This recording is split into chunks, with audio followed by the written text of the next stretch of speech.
Great. So welcome today, everyone, to the session on making the most out of your electives. This is the first presentation in our advising support series and academic exploration series for this time of year. We know lots of students are starting to think about their courses for next term and next year. So we've got lots of great different workshops and events planned for mostly this month, but even into March. So keep your eye out on lots of other activities happening.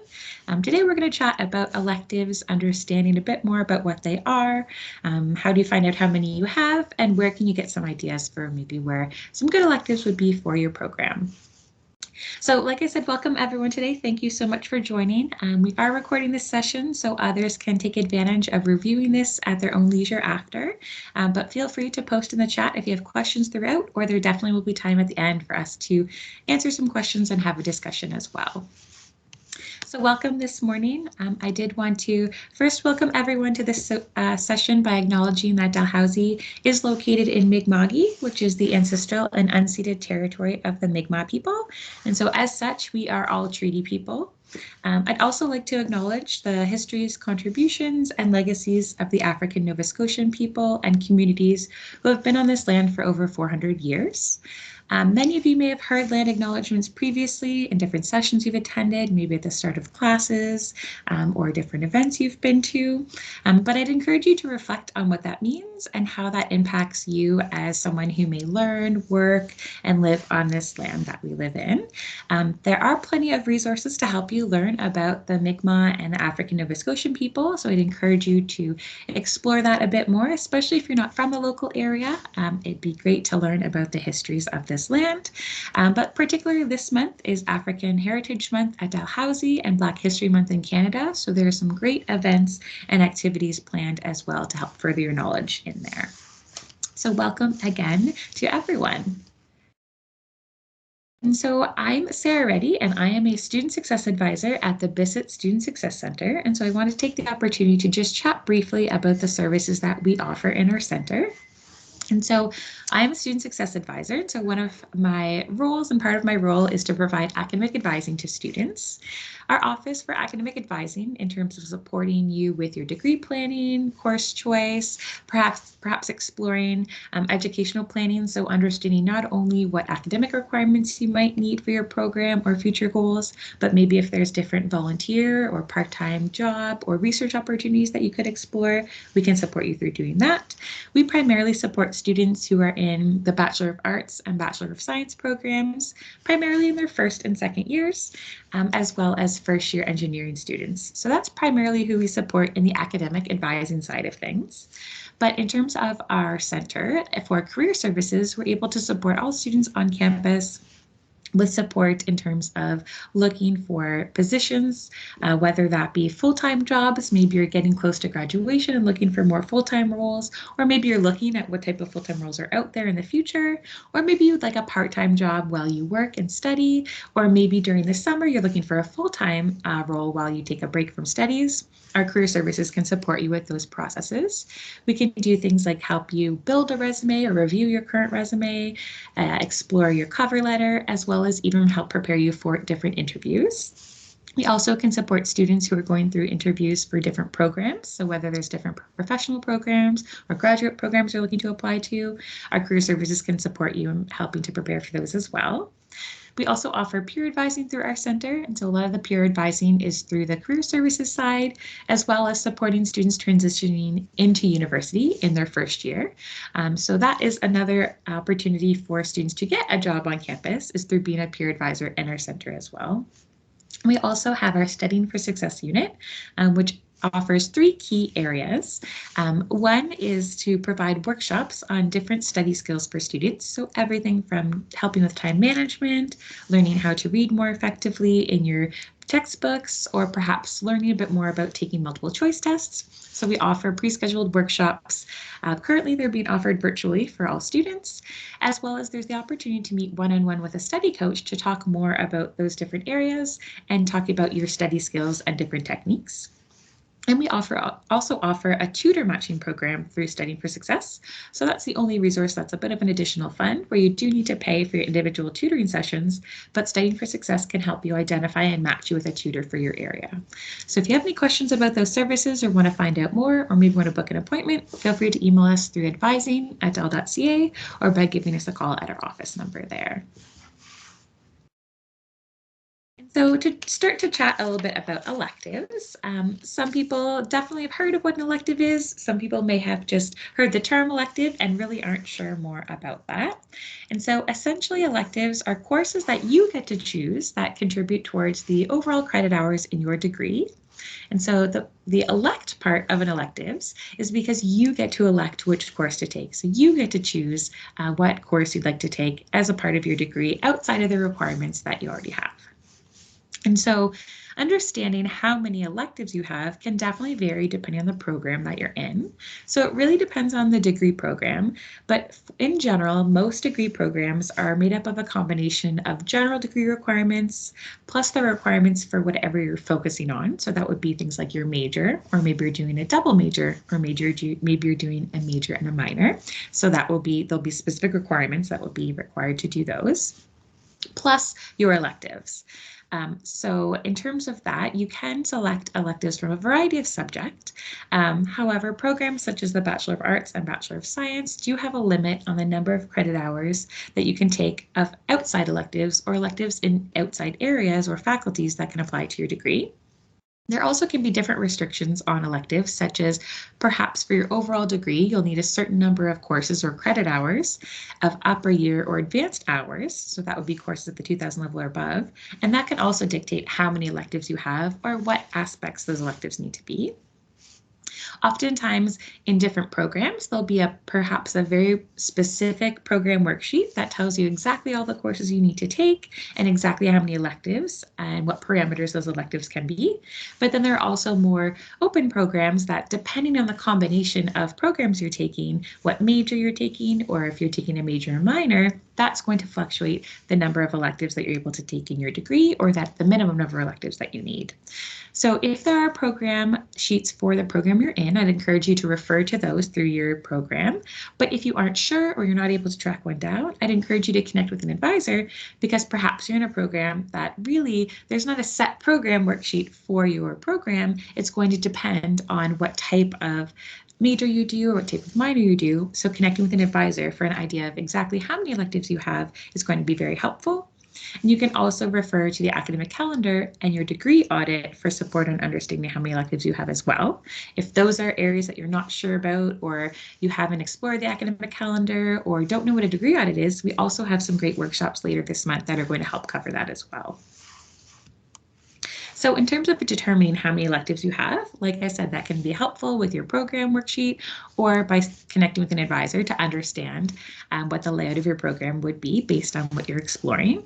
So once you have an idea of how many electives you may have, how do you actually choose what courses are your electives, or which ones you want to take and weave in throughout your degree? So really thinking about how to choose your electives, it can be done through a variety of ways. One thing is maybe you want to take electives in different topics that you want to explore.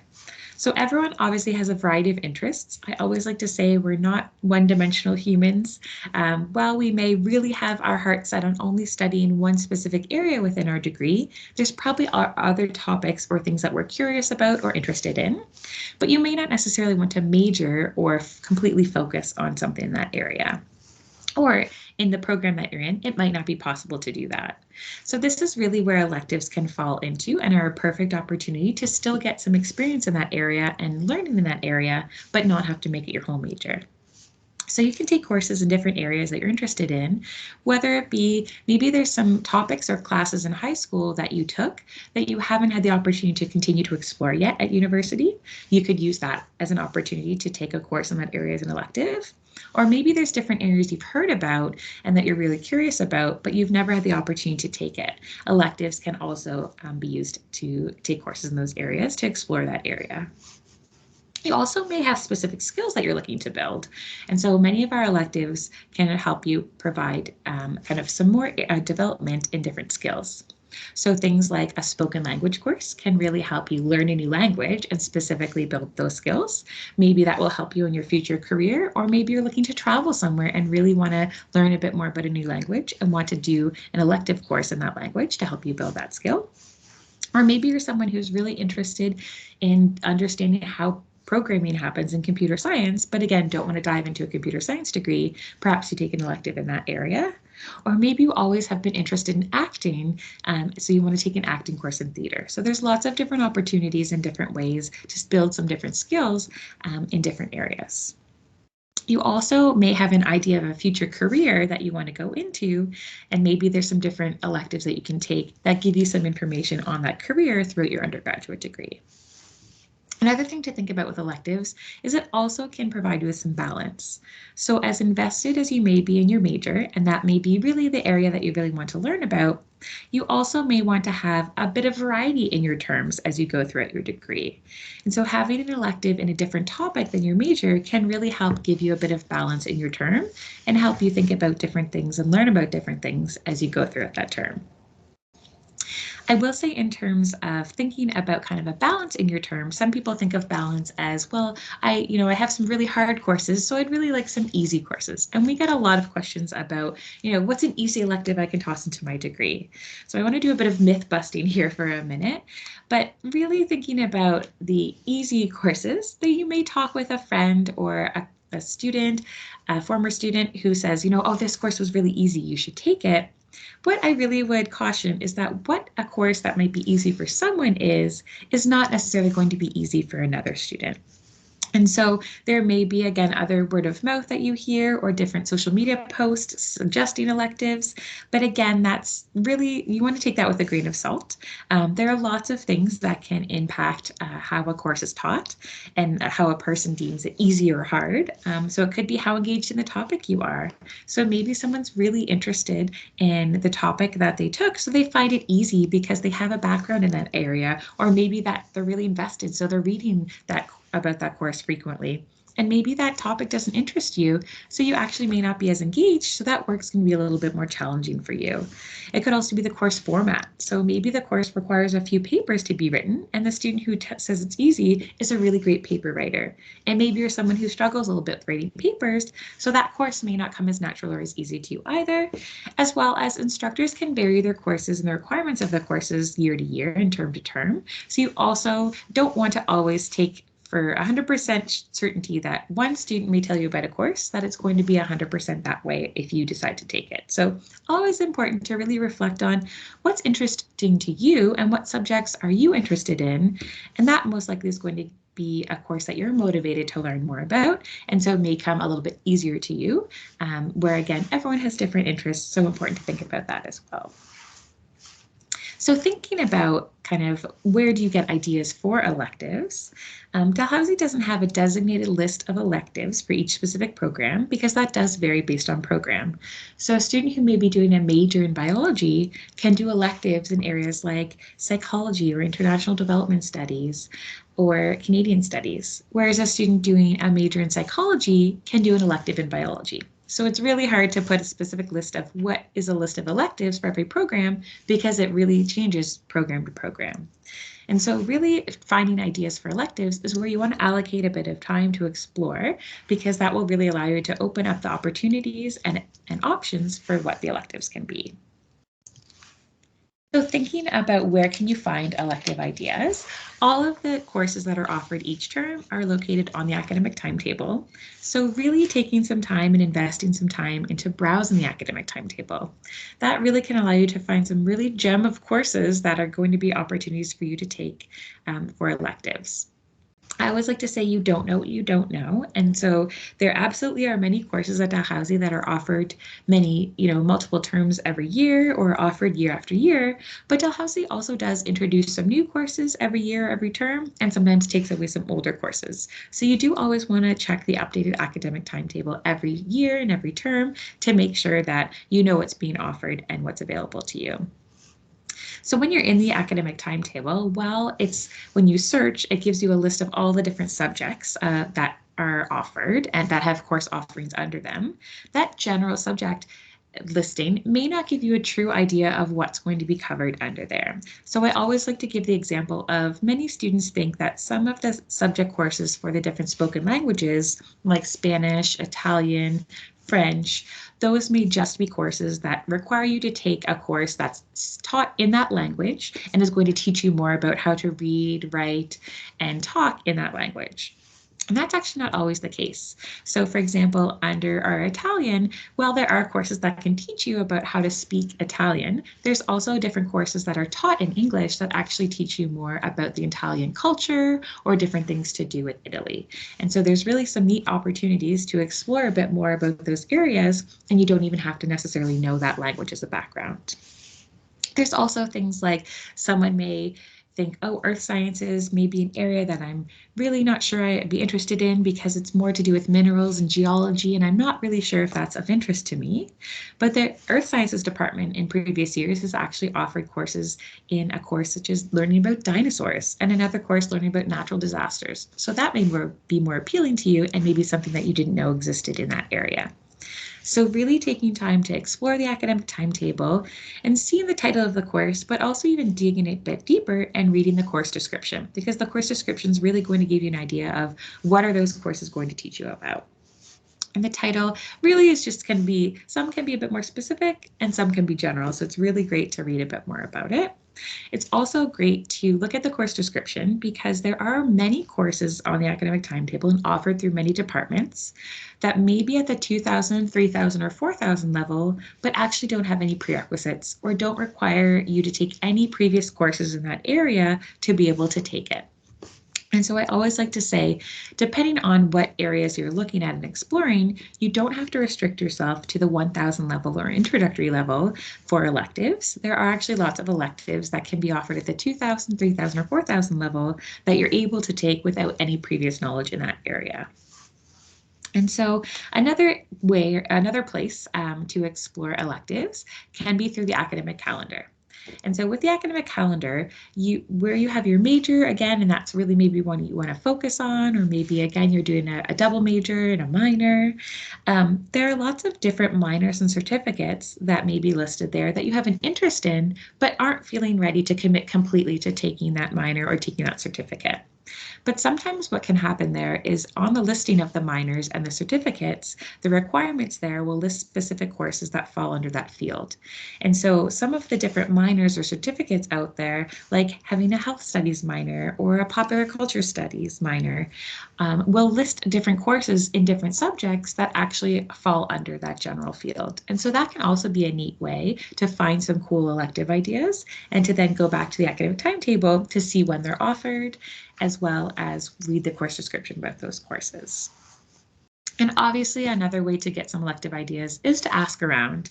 Again, as I said, taking that with a grain of salt that just because one student enjoyed a course doesn't mean that you're going to enjoy it, but it's always a great idea to hear from classmates, roommates, upper year students, maybe siblings of classmates, people who have been at Dalhousie who are currently here or maybe who have recently finished their degree, to find out more about how did they choose electives, or maybe what are some different electives that they explored, to be able to give you a general idea of maybe some suggestions as well. And so again, keeping in mind that some programs may have restrictions, and so there may be prerequisites for different courses, or maybe there's different courses that are restricted only to students in that program. You want to have, ideally, the more options you have for electives, the more options you'll have to be able to choose electives that will fit in with your schedule and that may be of interest to you. So it's always a great idea to ask around. I always like to say as well, having a good conversation with the advisor in your program is going to perhaps allow you to be directed to some different areas based on your interests, but also allows you to really talk out and explore what are some other ideas and electives that maybe would interest you as well. And so one thing I want to ask you to do is just to reflect personally about what are some topics or subjects that you might like to learn about. And so again, those might be topics or subjects that are going to fall under your program, so under the major or the focus that your program has.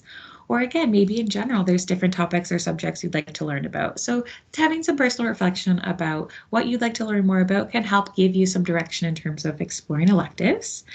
as well as reflecting on, do you have any skills that you'd like to develop through an elective? So again, as I said, some of the spoken language courses, you can really develop some skills. There's a computer programming, that you can develop skills. There's a whole lot of electives that allow you to really develop your different skills through different courses that can really help you target you towards where should I be looking for electives and how can I find them. And so ultimately, again, an elective is a course that you get to choose if you'd like to take, again, within the parameters of your program, making sure you're not hitting different limits and things like that. So as you're choosing electives, it's always good to check in with an advisor to share a little bit about what you're planning to look at for electives, or again, maybe you aren't sure, so chatting with an advisor about brainstorming electives, but also making sure that you're not taking too many electives in one area, or that you have a good range of electives that are all able to apply to your degree. So one thing I'd also like to do is at this time of year, as we talk about electives, obviously that's just one component of your degree. Many of you are probably thinking about, I have an idea of what I want to major in, or really want to do a major and a double minor. How do I make that happen and put that on my degree? For those of you, especially who are in the Bachelor of Science and Bachelor of Arts programs and who may be in their program as undeclared, you will want to what's called declare your major. And so what I'm going to do is just a quick demo of how to find where to declare your major so you're able to update that on your academic record.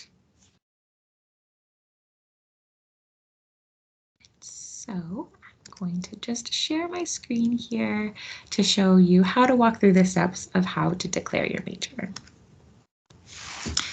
And so you actually can declare your major or minor through your Dell Online. And so when you're in your Dell Online, once you log into your Dell Online, when you're going to declare your major or minor, whatever you'd like, you'll log into your Dell Online and hop into your Web for Students.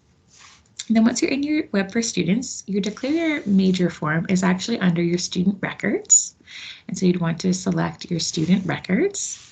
And so your declare your major or minor form is actually at the very bottom of this list. Now, one thing is when you declare your major, minor, or certificate, when you fill out this form, this isn't something that's finalized or set in stone. So you could declare your major perhaps as a major in psychology for this term, but maybe halfway through the year next year, you actually decide you'd like to change your major to biology or change it to neuroscience. You can actually come back in here and recomplete this form to what you want your degree to now be. So you can change it. It's not setting this in stone. One advantage to declaring your major is that for some programs, there's actually courses that are restricted to students who already have their major in that program. And so it can be advantageous to have your major declared. If you're a bit more set on what you want your major to be or confident, it can be a good advantage to have that set so you're able to get into all the courses that you need for your program or be eligible to get into those courses. If you still are really not sure what you want to take for your major or minor, that's okay. I'd also encourage you to talk with an advisor to see maybe some direction in terms of suggestions of how you want to set up your courses for a future year. But again, like I said, don't feel like if you've declared your major that there's no opportunity to change it, because you can do that in the future if you wanted to. So when we select the Declare Your Major Minor Certificate form, it will open a new tab. It will give us a bit of information about the kind of different instructions for different students, as well as some different information on maybe if you want to apply to change to a different program. So you're not just declaring your major, you're applying. So you want to read some information there.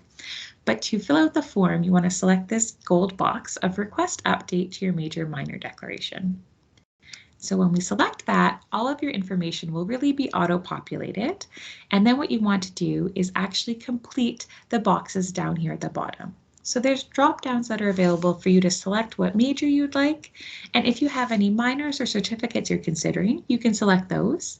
But really the minimum that you need to complete in here, if you're doing a program where it's a major, is to select your major from the drop down. Or if you're looking to do a minor program, then you select your minor. Or if you're just doing a certificate, you'd select your certificate. And then you're able to submit your declaration. If you are currently doing a 120 credit hour bachelor's degree that's a major, then you also would want to select your program as the 120 credit hour program. And if you're looking at doing the 90 credit hour minor program, then you can select that here. If you aren't sure what the difference is between the two of those, feel free to reach out to an advisor to help you understand that. But essentially, you want to make sure that you select at least one value for either the major, the minor, or the certificate, depending on, again, what you're exploring. And then your 90 credit hour or 120 credit hour program, and then you're able to submit that declaration off to the registrar's office. So that's everything that I had for the presentation. So thank you so much for joining us today to chat about electives. And like I said, take some time to explore the different resources and chat with other students about elective ideas, but also your advisors are there for you to support you if you have any questions about electives or are looking to talk with someone through different elective options or want some suggestions, please reach out to an advisor for sure. So thanks everyone, and yeah, if anyone has any questions, feel free to pop them in the chat, or if you want to unmute and ask them, feel free to as well.